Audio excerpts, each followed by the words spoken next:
Bonjour à tous, cet épisode est un épisode spécial hors série sur les Français en Pologne réalisé par Johan. Bonne écoute. Et salut à toutes et à tous, bienvenue sur Roman Extraclassa, votre média 100% foot polonais. Et aujourd'hui peut-être le dernier épisode de l'année. Si c'est le cas, bon réveillon à tous. Alors ce soir, je suis seul. Tous mes collègues m'ont lâchement abandonné. Non, malheureusement, ils étaient tous en train de réveillonner.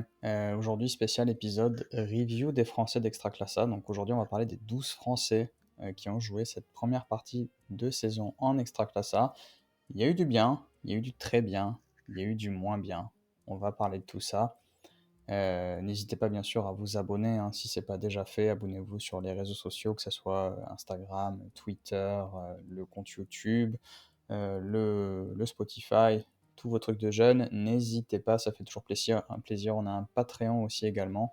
Vous pouvez aller voir, on fait plus de contenu là-bas. On va démarrer évidemment les 12 Français par un joueur qui malheureusement n'a quasiment pas joué en ce début de saison et c'est un peu triste.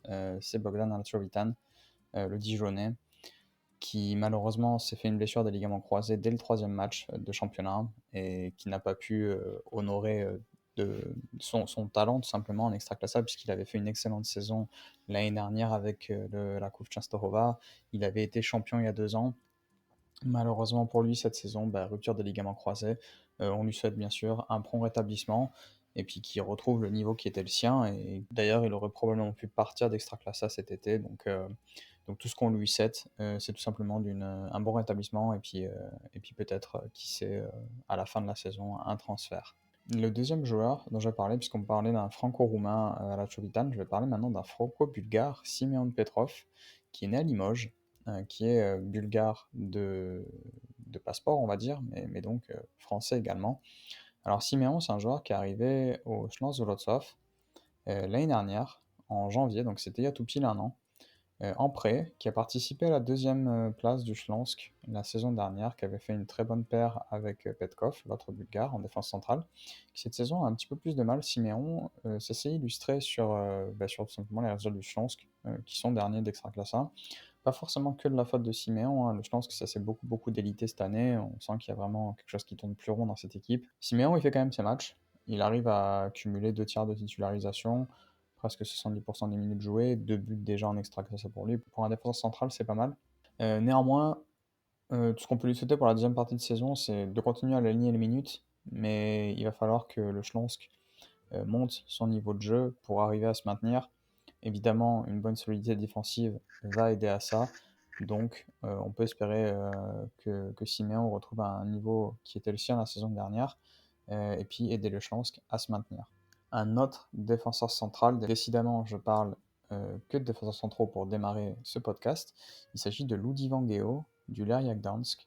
Alors, Ludivan, c'est un joueur qui a démarré sa carrière au PSG avant de partir au Paris FC puis au SC Bastia, qui a été prêté au Lechia Gdańsk l'année dernière en Pierwsza Liga. Il les a aidés à monter en Pierwsza Liga, et puis il est resté.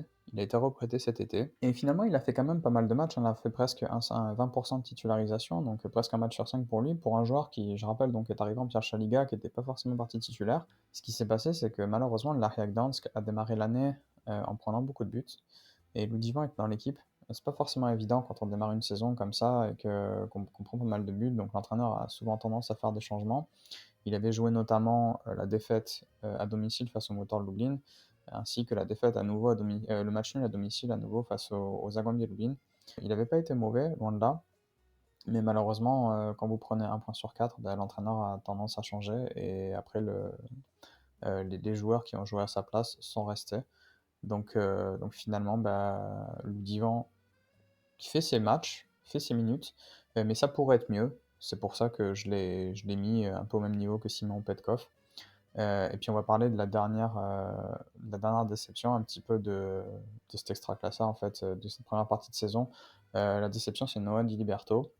Noah qui malheureusement est arrivé l'année dernière, il avait fait ses matchs, il a fait une bonne première saison en extraclassa, et puis cette année il a complètement disparu.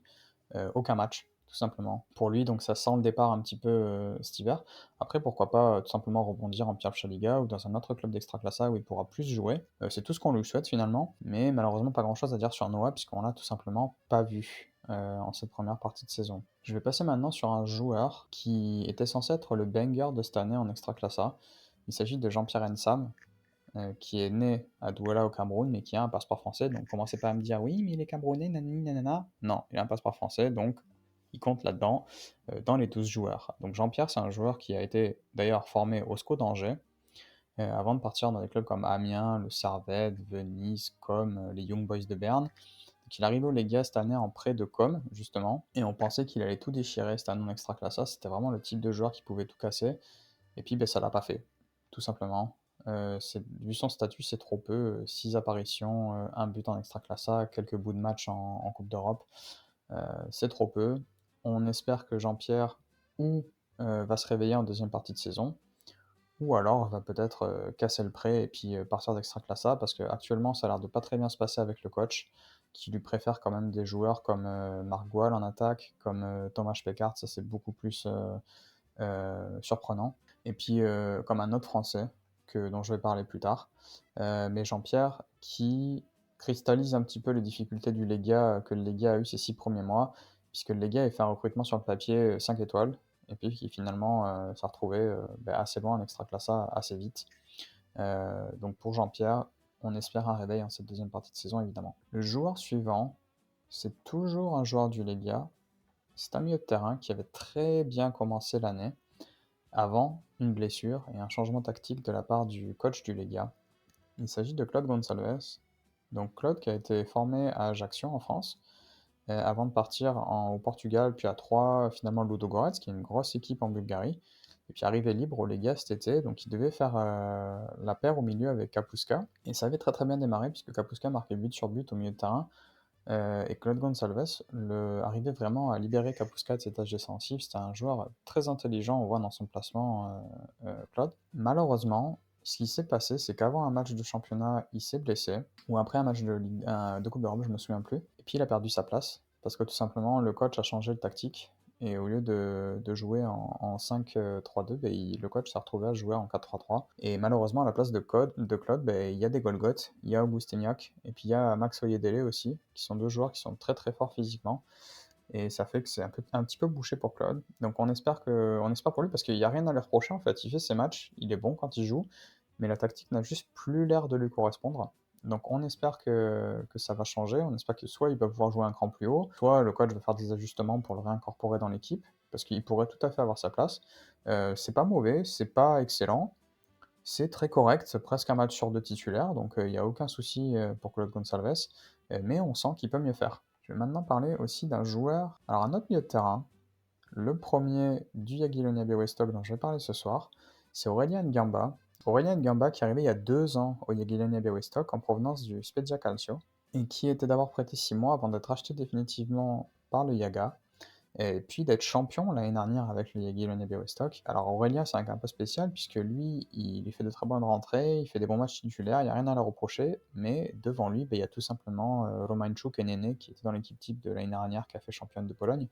Donc malheureusement pour lui, il y a du monde devant, tout simplement. Mais on sent qu'il fait ses matchs, il peut tout à fait finir titulaire sur la deuxième partie de saison, parce qu'il commence vraiment, vraiment à les pousser. Plus ça va, plus il joue, que ce soit en championnat ou en Coupe d'Europe. Il rentre à quasiment tous les matchs, je pense, à quelques exceptions près. Sur les 4 derniers matchs, je crois qu'il en fait 2 ou 3. Les 5 derniers matchs, il en fait 2 ou 3 titulaires. Donc il est en train de pousser. Ça se passe de mieux en mieux pour lui. Il avait fait un très bon début de saison. Il a eu un petit cran ensuite, et puis là, il est en train de bien revenir. Et surtout, ce qu'il y a de bien chez Aurélien, c'est qu'il peut jouer aussi arrière gauche. Le coach l'utilise à 2 postes différents. Donc, à suivre quand même pour la deuxième partie de saison, parce que ça pourrait être la très bonne surprise. Maintenant, le dernier joueur, on va dire, de la catégorie moyen plus, c'est Miguel Alfarella, du Lega, encore un joueur du Lega, un avant-centre. Donc Miguel qui arrive du SC Bastiac pour quand même 1 million d'euros, ce qui est un énorme montant en Extraclassa. Miguel qui avait joué avant à Paris, au Havre, à Annecy, et qui donc se retrouve dans le plus gros club de Pologne. Donc évidemment là, c'est pression maximale. Et ça a bien démarré, ma foi. Dans le système à 2 attaquants, Miguel il a quand même fait un but, 2 passes décisives, donc c'est quand même pas mal. Et puis encore une fois, un changement tactique qui lui convient moyennement. Il va falloir qu'il se retrouve, parce que ses qualités physiques lui permettent pas forcément d'être le joueur de pointe, plutôt le joueur de soutien. Donc il y a quand même du monde derrière à ce niveau-là. Du coup, pour Miguel, la deuxième partie de saison va être décisive parce que vu le prix qu'il a coûté, c'est sûr qu'il va rester. En plus de ça, c'est un joueur qui est apprécié des fans parce qu'il a un super état d'esprit et quand il rentre sur le terrain, il donne tout et il est pas mal aussi ballon au pied. Donc lui, ça peut aussi faire une très bonne partie de saison, une très bonne deuxième partie de saison et être la grosse surprise côté les gars à suivre. Miguel Alfarella, on l'espère en tout cas. Un autre attaquant, décidément il n'y a que des attaquants français qui sont arrivés cet été, j'ai l'impression. Lamine Diaby Fadiga qui arrive au Jagiellonia Białystok en juillet en provenance du Paris FC après avoir fait les Pays-Bas, après avoir été formé à Nice. Lamine, c'est un joueur qui s'est vraiment super bien adapté. Il a marqué très très vite. Il a marqué, je crois, ses 2 premiers buts sur les 2 ou 3 premiers matchs. Et il a joué des qualifications de Ligue des Champions, de Coupe de l'Europa League. Là, il a joué la Conference League. Ce qui est très intéressant chez Lamine, c'est qu'il peut tout simplement ou jouer à la place de Pouloulou, ou jouer avec Pouloulou, ou jouer avec Jesus Simas, ou jouer un peu plus sur le côté. Et du coup, il peut glaner comme ça des minutes. Il a déjà quasiment joué 30% des minutes dans une équipe, je rappelle, qui est l'équipe championne. Donc c'est assez difficile d'arriver et puis de pouvoir dire ok, moi c'est moi le nouveau, c'est moi qui prends les minutes comme ça à tout le monde. Non, ça marche pas parce qu'en fait, il y a tout simplement à la place de Lamine Diaby Fadiga, il y a Imas qui est le capitaine. Et puis il y a Pouloulou qui est énorme. Donc pour lui, c'est très très encourageant ce qu'il est en train de faire. Déjà, donc 3 buts, une passe décisive en Extraclassa. On sent que la deuxième partie de saison, il peut peut-être tout faire péter s'il en met encore 6 ou 7. Ça peut lui faire une saison à 10 buts, ce qui serait excellent pour une première saison en Pologne, et c'est d'ailleurs tout le mal qu'on lui souhaite. Et puis je vais parler également de son compère en attaque, Afimiko Pouloulou. 4 buts en 15 matchs, que dire. Pouloulou, c'est le king, hein. 2 buts en qualification de Ligue des Champions, 5 buts en Conference League, il en a déjà plus de 10 buts cette saison, toutes compétitions confondues. C'est un joueur qui peut jouer avec Imas, qui peut jouer avec Lamine Diaby Fadiga, qui a déjà permis à Imas de marquer 10 buts cette année. Il avale les espaces, il bouge les défenses, il permet au Jagiellonia de créer des brèches énormes en attaque. Donc Pouloulou, c'est un miracle qu'il soit encore là, hein. Il a prolongé son contrat jusqu'en 2026. C'est un petit miracle qu'il soit là, on est très content, on espère qu'il va continuer comme ça. D'ailleurs, on le sait qu'il va continuer comme ça parce que c'est un excellent joueur. Et puis voilà, voir la deuxième partie de saison, ce qu'il va faire, s'il arrive encore à claquer peut-être une demi-douzaine de buts ou quelque chose comme ça, finir la saison à 15-20 buts, toute compétition confondue, ça serait excellent. Encore une fois, c'est tout ce qu'on lui souhaite, hein, avec aussi Lamine Diaby Fadiga, avec Resu Simas, les Guilherme qui sera pas loin une nouvelle fois, hein, des places tout en haut du classement. L'avant-dernier joueur dont on va parler, c'est c'est tout simplement le meilleur défenseur de la saison peut-être, c'est Steve Capuadi. Ce qui est sûr, c'est il est dans la paire des défenseurs centraux sur la première partie de saison. Il a été excellent avec le Legia à partir du repositionnement tactique en 4-3-3. Il apporte vraiment une vraie sûreté derrière, une excellente relance à 26 ans. On sent que c'est probablement ses derniers mois au Legia. Peut-être cet hiver, peut-être l'été prochain, mais c'est sûr qu'il va partir. Il y a des clubs en Italie, il y a des clubs dans d'autres pays comme ça qui le scoutent. Steve est vraiment, il est au sommet de ce qu'il sait faire, très très sûr. Il gagne les duels, il est bon de la tête, il marque des buts, puisqu'il a déjà marqué en Conference League et en Extraclassa. Si le Legia a retrouvé une certaine solidité derrière, c'est grâce à lui. Donc Steve Capuadi, rien à dire. C'est top du top en Pologne. C'est dans l'équipe type de la première partie de saison, il n'y a rien à dire. Et le dernier joueur dont on va parler, eh ben, c'est un petit chouchou un peu, parce que c'est un joueur qui est arrivé en Pologne en 2015 dans l'équipe B du Wisła Kraków, qui a gravi les échelons petit à petit. Après le Wisła, il est parti dans une petite équipe à côté de Kraków. Il est ensuite parti dans la deuxième équipe du Śląsk Wrocław. Il a joué ses premiers matchs en Ekstraklasa avec le Śląsk. Il est reparti en Pierwsza Liga au Podbeskidzie Bielsko-Biała avant de signer au Motor Lublin l'année dernière et de monter avec eux. Ce joueur, c'est Mathieu Scalet, qui joue au Motor Lublin. Motor qui est la surprise de la première partie de saison, 7ème du championnat, qui nous enchante tous les week-ends. Énorme coefficient de but, hein, ils prennent beaucoup, mais ils marquent aussi beaucoup. Mathieu qui s'éclate dans cette équipe, il y a un super public. Lui, il fait des super matchs. Il n'est pas titulaire à chaque fois, mais il rentre quand même assez souvent également. Il n'y a rien à dire. C'est vraiment, ça montre qu'à 27 ans, là, ça fait quasiment 10 ans qu'il est en Pologne, donc à 27 ans, il est en train de s'éclater. Le travail, ça paye, donc ça fait vraiment plaisir. Tout ce qu'on lui souhaite en deuxième partie de saison, c'est peut-être de trouver encore plus de minutes de jeu et de s'affirmer encore plus en Extraclassa pour vraiment pouvoir se satisfaire pleinement de ce qu'il est en train de vivre. Mathieu Scalet, évidemment, joueur à suivre également. parce que bah, le travail, ça paye, hein, l'abnégation, lui, il n'y a rien à dire, il allait se la chercher, hein. Quand on voit son parcours, ça fait extrêmement plaisir pour lui, ça fait également extrêmement plaisir bah, pour tous les Français qui sont passés en Extraclasa, puisque souvent en France, la Pologne, c'est un pays assez décrié, le championnat polonais est assez décrié, on explique où il n'y a pas le niveau, où c'est trop compliqué parce que la culture est différente, que c'est trop physique, etc. Ben, Mathieu Scalette, il a prouvé que ben non, le travail, ça paye et que lui, il est arrivé à s'adapter et maintenant, ben, il joue tout simplement, alors qu'à la base, il est arrivé il y a 10 ans, à 17-18 ans, dans l'équipe B du Wisła Kraków. Donc voilà, c'est sur cette note positive que j'ai envie de vous souhaiter à tous une très bonne année 2025 et on espère bien sûr voir nos petits Français briller durant la deuxième partie de saison.